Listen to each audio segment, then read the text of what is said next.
1943 اس میں اسماعیل کالج بامبے کے اسٹوڈنٹس کو خطاب کرتے ہوئے قائد اعظم فرماتے ہیں کہ ہم اس بات کا عہد کرتے ہیں اور گارنٹی دیتے ہیں کہ ہم اقلیتوں کے ساتھ ایک انتہائی تہذیب یافتہ حکومت جیسا مناسب رویہ رکھیں گے، بلکہ اس سے بھی بہتر وہ رویہ رکھیں گے جو قرآن میں اقلیتوں کے بارے میں دیا گیا ہے. یعنی جو ماڈرن ورلڈ آج ہمیں ہیومن رائٹ سکھاتی ہے، ہم یہ گارنٹی دیتے ہیں کہ اس سے بہتر ہم ہیومن رائٹس دیں گے اقلیتوں کو، مائنورٹیز کو، کیونکہ ہم اپنی گائیڈنس قرآن سے لیں گے. یہ قائد اعظم فرما رہے ہیں 1943 میں. اگین کیا یہ سیکولر آدمی ایسی بات کرے گا؟ ایک اور موقع پہ قائد اعظم پاکستان کے بارے میں فرماتے ہیں کہ پاکستان ایک ابھرتی ہوئی طاقت اور دنیا میں 5ویں بڑی اسلامی طاقت ہے. پاکستان کو ایک اسلامک پاور کہا ہے آپ نے. اور اسی طرح ڈان اخبار میں 1944 میں قائد اعظم کا ایک انٹرویو پبلش ہوا جس میں ایک امریکن کورسپونڈنٹ نے ان سے پوچھا کہ پاکستان کا نظریہ کس نے دیا ہے. قائد اعظم فرماتے ہیں جب سے پوچھا گیا کہ پاکستان کا نظریہ کس نے دیا ہے، قائد اعظم نے فرمایا ہر مسلمان نے. پھر قائد سے پوچھا گیا کہ اب سوال یہ ہے کہ پاکستان کو کس طرح حاصل کیا جائے، تو قائد اعظم نے بڑی کانفیڈنس سے فرمایا کہ ہم پاکستان کے لیے کوئی بھیک نہیں مانگ رہے اور صرف دعائیں نہیں کر رہے، بلکہ پاکستان کے حصول کے لیے اللہ پر کامل یقین کے ساتھ ہم کام کر رہے ہیں اور انشاءاللہ پاکستان ہمارے ہاتھوں میں، یعنی Pakistan is with in our reach, we can grab it. الحمدللہ یہ بات 1944 میں آپ فرما رہے ہیں کہ ہر پاکستان کا کانسیپٹ اور اس کا آئیڈیا ہر مسلمان نے دیا ہے مسلسل. اور یہ ہم نے صرف چند مثالیں آپ کو دی ہیں. اس طرح کی ہزاروں مثالیں موجود ہیں کہ جہاں قائد اعظم اور ان کے رفقا، ان کے ساتھی، ان کے کولیگز پاکستان بننے سے پہلے مسلسل دنیا کے آگے یہ پروجیکٹ کر رہے ہیں اور بتا رہے ہیں اور فرملی بلیو کر رہے ہیں. اور قائد اعظم سے یہ کہنا نعوذ باللہ کہ وہ صرف جھوٹ بولنے کے لیے، دھوکہ دینے کے لیے یہ ساری باتیں کر رہے ہوں گے تاکہ لوگوں کو ساتھ ملا لیا جائے، اور اصل مقصد ان کا کچھ اور تھا کہ پاکستان بنانے کے بعد اس کو سیکولر ریاست بنائیں گے. ایسی بات کرنے والے بدبخت ہیں، ایسی بات کرنے والے جو اپنے آپ کو آپ کے ماڈرن دانشور کہتے ہیں، وہ غدار ہیں ملک و ملت اور قوم کے. ان کے چہرے اور شکلیں پہچان لیجئے. اسی طرح ایک انٹرویو دیتے ہوئے قائد اعظم یہ فرماتے ہیں کہ میرا ایمان ہے کہ قرآن و سنت کے زندہ جاوید قانون پر مبنی ریاست پاکستان دنیا کی بہترین اور مثالی ریاست ہوگی. ان الفاظ کو یاد کی دیکھیے خواتین و حضرات، اتنے پاورفل، اتنے سٹننگ الفاظ ہیں یہ. میرا ایمان ہے کہ قرآن و سنت کے زندہ جاوید قانون پر مبنی ریاست پاکستان دنیا کی بہترین اور مثالی ریاست ہوگی.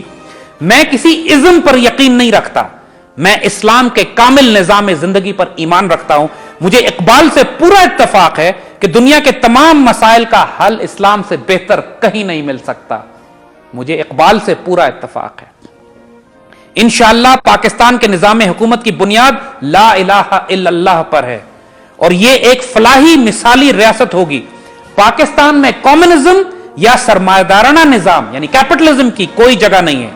لوگ کہتے ہیں کہ اگر پاکستان قائم ہو گیا تو چند دن بھی قائم نہیں رہ سکے گا، لیکن مجھے پختہ یقین ہے کہ خداوند کریم اسے ہمیشہ قائم و دائم رکھے گا. قائد اعظم کا یہ انٹرویو ڈاکٹر سید بدر الدین کے حوالے سے 1970 کے چٹان میں شائع ہوا ہے. اس میں بہت پاورفل الفاظ قائد اعظم نے استعمال کیے ہیں کہ یہاں کسی ازم کی گنجائش نہیں ہے، نہ کمیونزم نہ کیپٹلزم، یہاں اسلام ہوگا. اب بتائیے یہ سیکولر آدمی ایسی بات کرے گا؟ یہ تو ایک ایسا اسلامی انقلابی ریولوشنری ایسی بات کرے گا جس کے بارے میں فرما رہے ہیں کہ مجھے اقبال سے پورا اتفاق ہے کہ دنیا کے تمام مسائل کا حل ہم کو اسلام میں ملے گا.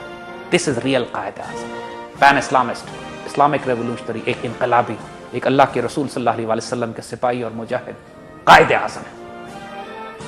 اب سوال کیا جاتا ہے کہ پاکستان کا کانسٹیٹیوشن کیا ہوگا، پاکستان کا آئین کیسے بنے گا.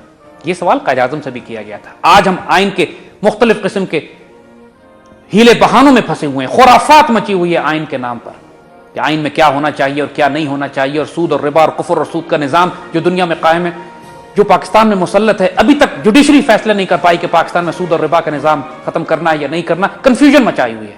کیا قائد اعظم کو یہ کنفیوژن تھی؟ آئیے قائد اعظم سے پوچھتے ہیں. 1942 میں الہ آباد میں مسلم لیگ کے اجلاس میں نواب سر محمد یوسف کے ہاں قائد اعظم ٹھہرے ہوئے تھے. وکلا کا ایک وفد قائد اعظم سے ملنے کے لیے آیا، وکیلوں کا ڈیلیگیشن آیا، اور ظاہر ہے وکیل چونکہ فوراً قانونی پیچیدگیوں میں لگ جاتے ہیں. پہلا سوال ہی انہوں نے یہ کیا کہ پاکستان کا دستور کیا ہوگا، کانسٹیٹیوشن کیا ہوگا. پاکستان کا دستور کیا ہوگا؟ کیا آپ پاکستان کا دستور آپ بنائیں گے؟ قائد اعظم فرماتے ہیں کہ میں پاکستان کا دستور بنانے والا کون ہوتا ہوں؟ پاکستان کا دستور تو 1300 سال پہلے بن گیا تھا. یعنی قرآن کے حوالے سے بات کرتے ہیں کہ پاکستان کا کانسٹیٹیوشن، پاکستان کا آئین تو قرآن و سنت ہے جو 1300 سال پہلے ہمیں مل چکا ہے. میری کیا جرت کہ میں دستور بناؤں؟ اور وہ بات دیکھیے، اور یہ بات اس مکالمے کو قائد اعظم کے باڈی گارڈ خلیفہ امام الدین بقا نے آتش فشاں کے قائد